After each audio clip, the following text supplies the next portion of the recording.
the game, cause see the boxing voice. Okay, last question.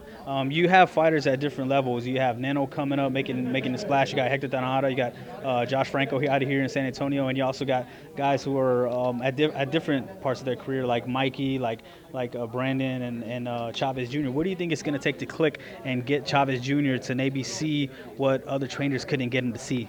Look, with Chavez, it's him. He needs to do it to himself. It's not about the trainer coming and doing anything. He's been with the best trainers out in the world. He's been with Freddie Roach. He's been with Joe Goose and great trainers.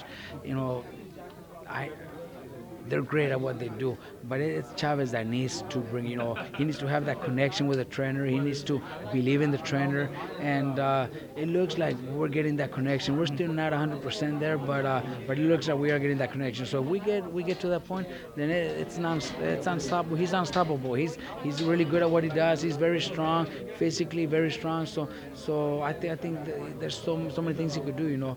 I personally enjoy more the Nenos, the Tanajaras, the ones that I turn pro from, that I bring from the amateurs to the pros, and we see their careers progress, and sooner or later they start making big fights. Like Neno just had a great win, and now bigger things are coming.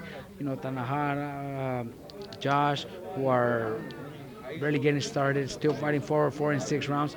It's a process. I enjoy that. I like to see the progress little by little, and in the future, I like take them to a world title fight and make them world champions. That's the best feeling out there. When you started them since they were amateurs. Okay, appreciate the time, and like you said, is bringing them up from beginning. Do you think it's also an advantage of bringing a fighter up where you're programming them, you're making them from scratch, versus a fighter who's already established like Chavez Jr. and bringing them over, or like the Maidanas coming over, who have already been pro? What's the challenge there?